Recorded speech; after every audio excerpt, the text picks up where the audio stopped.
evening, folks. Welcome to Last Week Above the 49th, where we cover Canadian politics so you don't have to. My name is Mark Adam, but my friends call me Dummy, so you can imagine what the YouTube comment section calls me. Think of me as what would happen if John Oliver moved north, drank a case of Alexander Keith's, and developed the weather-induced optimism required to survive Manitoba. This week, oh buddy, buckle up. We've got more high-stakes stories than a Tim Hortons during Roll Up the Rim, and twice as many paper cuts. From budget votes that almost saw us living in pop-up tents to Carney's global trade spree that made your grandma's snowbirds trip look like amateur hour, nothing escapes us. Even if O'Toole tried to filibuster the weather, we'd break it down. So, shut the front door, pour yourself a Caesar, and get comfy. This week, we're marching through the biggest news stories with all the grace of a moose on black ice. And if you're watching from outside Canada, yes, it really is like this. And also, the beavers run everywhere. Let's dive in. There's tents, and then there's Canadian Parliament tents, where minority government survival hinges on whether an MP's curling bond spiel runs late or the NDP remembers to set their alarms. This week, Mark Carney's Liberals clung to power like a toddler to a maple syrup bottle, winning the all-important budget confidence vote by just 2 votes, 170 to 168. Seriously, if one more MP took a bathroom break, we'd be knee-deep in election lawn signs and confused heritage minutes by Christmas. How did it get so tight? Well, 4 MPs jumped ship and abstained, including 2 NDPers and 2 Conservatives, proving Canadian politics is basically poker night at an overly polite pub. Even Green Party leader Elizabeth May backed the budget at the 11th hour after Carney promised to whisper sweet nothings about climate targets into her ear every Thursday. The Conservatives, led by Poilievre, were fuming. They called it the credit card budget and warned Canadians would soon be paying interest at senator rates. The NDP were divided. Half wanted action on health and housing, the other half wanted a nap and a long read of the Paris Agreement. Let's just say nobody was popping champagne except Mark Carney, who spent the week dodging opposition motions like a tourist dodging Canadian goose attacks downtown Winnipeg. And what was at stake? Really simple. If the Liberals lost, we'd be in an election, just in time for winter because nothing says democracy like campaign speeches beside a snowblower. Canadian confidence votes, because when you play political limbo, the only prize is a slightly more expensive bottle of ketchup next spring. Since we're on the subject, it's time to rip the lid off Budget 2025, Canada's annual finance fiesta. Imagine a buck so mysterious not even Scooby-Doo wants to investigate, but with more tax credits and fewer meddling kids. So what's actually in the budget? We've actually gone over some of this before, but $141.4 billion in new spending over 5 years. If that sounds huge, it's because it is. Like trying to buy every maple syrup jug in Quebec and then realizing you still need to fund high-speed rail. Critical minerals get mega cash. Think rocks, but like sexy rocks? $208 billion in capital spending on nation-building infrastructure, housing, and defense. That's right, we're throwing more dough at bridges, train tracks, and community centers than an Edmonton wedding. GST relief for first-time home buyers is included. You buy a new house, the government slices some GST off, like stealing fries from your friend's poutine. CBC Arts funding. Peter Mansbridge's Ghost just got upgraded to high definition thanks to a big bump for the national broadcaster. And the deficit. Yeah, a cool $78.3 billion this year, and on track to shrink eventually. Right now, Ottawa's piggy bank has more cracks than a Saskatchewan sidewalk in March. So some new wrinkles for 2025.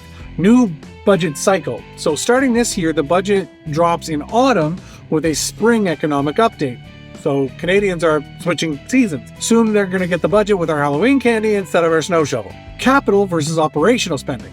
Budget nerds rejoice. The budget now splits the buying cool stuff from keeping the lights on for the first time ever. It's like separating the Tim Hortons menu. Double doubles go here, Timbits go there. Also in the bill is a permanent national school food program and benefits automation for low-income families. So when does it start? Most measures take effect for the 2025-26 fiscal year. Big stuff, think infrastructure, will roll out over several years, like that guy who said he'd renovate your basement and then he left with your shop vac. Conservatives claim the Liberals are playing the national credit card, warning this is all one Timmy's coffee away from bankruptcy. Progressives love the new spending, especially on housing and health, but wish it had more environmental muscle. If you squint, there's a faint haiku about climate action buried in the fine print. Want an affordable home this year?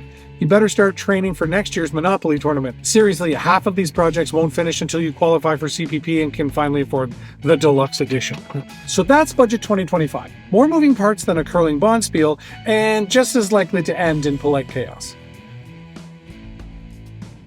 This week, Canada did something that drew headlines across the world. Mark Carney's government recognized the state of Palestine, putting us on a list with the UK, France, and about 140 countries. If international recognition is a waiting room, Palestine's number finally got called. Only took what? 7 decades and all of the paperwork? For folks tuning in from outside the headlines, let's be blunt. This is a big deal. Palestinians have seen generations lost to occupation, blockades, and by many accounts, genocide. For Canadian politicians, it's a rare move that feels as historic as it does overdue. Conservatives and pro-Israel groups in Canada condemned the decision, calling it dangerous, and warning that Hamas and violence will fill the vacuum if international pressure ramps up. Meanwhile, progressives, academics, and peace activists call it a moral turning point, arguing that Canada's recognition could finally move the needle, if only slightly, towards meaningful peace and statehood. Carney's team structured the move with conditions: reforms from the Palestinian Authority, commitments to nonviolence,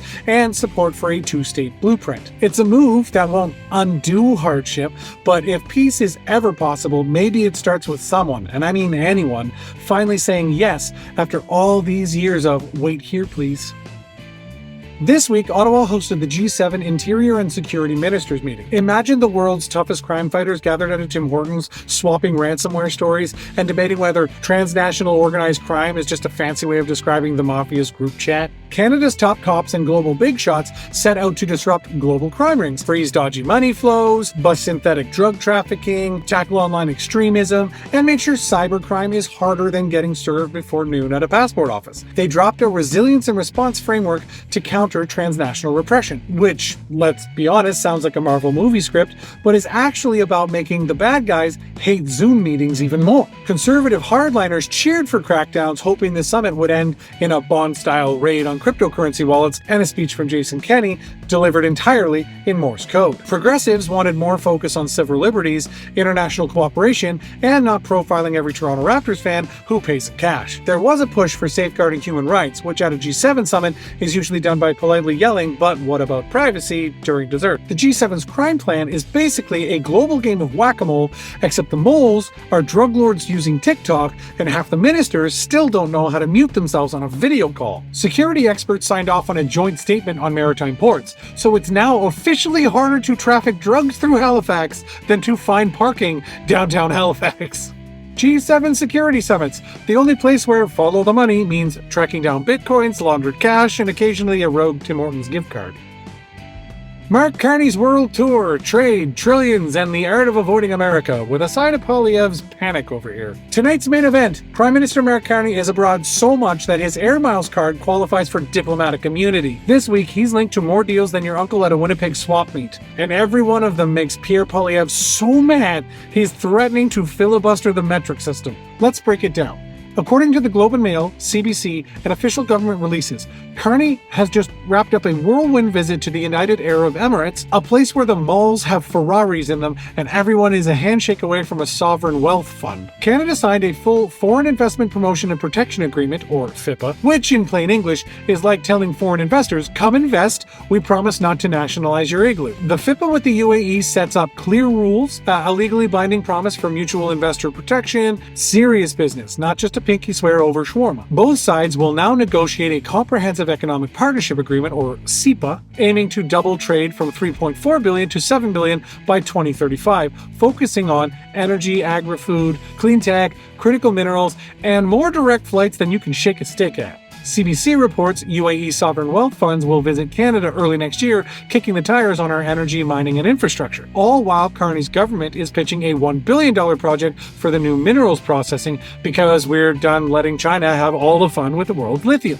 This is part of a plan to double non-US exports and draw $1 trillion in investment. Trillion with a T, or in relatable terms, enough to buy out Hudson's Bay and turn it into a single apartment in Vancouver. There's even a mutual push to expand digital AI, aerospace, seafood, and most importantly, doubling of direct flights to the UAE, because nothing says strategic partnership like making Canadians complain about airplane food on 2 continents. Now, let's look at Europe. Carney didn't stop at the UAE. He sent his ministers, Joly and Anand, to Sweden, Finland, and Germany. Germany gets a new minerals and security partnership, and Sweden's on board for modular housing tech, clean energy, innovation, and joint standoffs in the sauna. All this because, according to Politico, Carney wants to Europe-proof Canada's economic future, since with Trump in Washington, again, Canada's main export has become anxiety. According to the Prime Minister's office, the UAE deals align with earlier FIPAs like we did with South Korea and Chile, which doubled trade in a decade. CBC adds, the UAE is already our 16th largest trading partner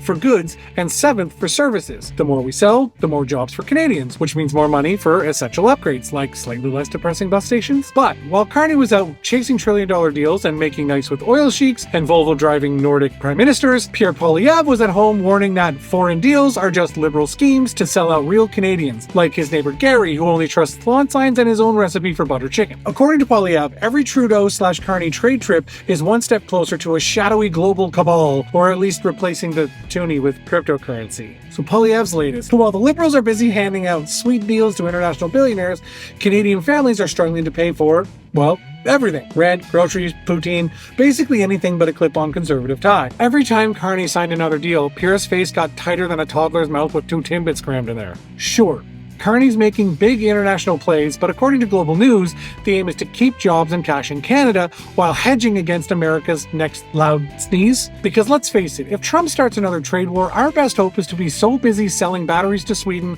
and hummus to Dubai that nobody notices we're out of ketchup chips until 2026. So when Poilievre claims we're being sold out, we all know it's less about real threats and more about him being scared international trade might require more than a slogan and a frowny face emoji. I mean, Poilievre's become Canadian politics' answer to that guy on Kijiji, always worried about someone's getting a better deal, insists on cash, and really thinks he can replace the Bank of Canada with a soda stream. Like, the truth? Canada's doing what countries do when their superpower neighbor is led by an inflatable blowhard, making new friends, hedging bets, and ensuring there's always somewhere for MPs to do junkets in February. So there it is. Carney's World Tour. Part economic lifeline, part diplomatic speed dating, all Canadian hustle. We'll see if these deals actually bring home the bacon, or just a lifetime supply of business class upgrades and awkward Skype calls with the King of Sweden. Tonight we have to talk about something that isn't Canadian, but should terrify any Canadian with a memory longer than last year's pothole. The parallel between how 1939 Germany's Gestapo targeted Jewish communities and how, in 2025 America, ICE agents are targeting Hispanic communities for surveillance, roundups, and deportations. And look, making Nazi comparisons is a big deal. But when you see how a government can use bureaucracy to destroy the lives of a vulnerable minority, and how that targeting is done with an almost obsessive cruelty, sometimes the only thing more dangerous than comparison is ignoring the parallel. So let's be uncomfortable, because we should. Back then, in 1930s Germany, the Gestapo didn't need to catch every single Jewish person in the act of doing something illegal. They just needed the right papers. Who are you? Do you belong here? Do you have permission? And they relied on tips from neighbors. And at every step, they called it law enforcement. According to Cambridge University Press, everyday German citizens were turned into pariahs by law and propaganda well before the camps. In 2025 America, ICE employs an army, 21,000 strong, armed with tech, classified budgets, and the explicit support of a president promising bigger, stronger crackdowns. Hispanic families live in fear. Hospitals lock their doors to protect kids from agents, while neighborhoods are encouraged to inform on the illegals next door. And no, this is not the horror, but it is eerily familiar. The targeting, surveillance, dehumanizing legal status, and everyday terror. The sense that any knock at the door could be the one that changes everything. And before you write in, yes, ICE has more paperwork than your local hydro utility. They haven't quite started goose-stepping down Pennsylvania Avenue yet. But remember, bureaucracy doesn't make things safer. It just means tragedy comes with a stamp and 3 signature lines. Why this matters north of the border, this is an American issue. But don't feel too smug, Canada. According to Monk's School, nearly half of Canadians now believe immigration is too high, and the far-right platform is dripping with envy for Fortress America tactics. Just this year, our own government shoveled $1.3 billion into border policing, and conservative platforms are pledging to crack down on asylum and temporary workers, while far-right influencers demand to know, can we make Canada a little more like that? it always starts with language. Jewish people as pariahs, Latinos as illegals, and immigrants as demographic threats, as statistics and Monk School surveys warn about rising white nationalist rhetoric. That's the path from legal status to social exclusion to violence. We've seen this film before. And by the way, if we ever start mobilizing Canadian border services for nationwide roundups, can someone at least make sure the uniforms are made in Canada and not polyester? We want our authoritarianism with a little comfort, please. History doesn't just repeat itself, it nags. It prods. It shouts at you from the margins of the newspaper. Right now, America is acting out yesterday's playbook, and too many in Canada are checking to see how well it fits. The best thing we can do is stare that comparison right in the face and say, never again is a Canadian phrase too.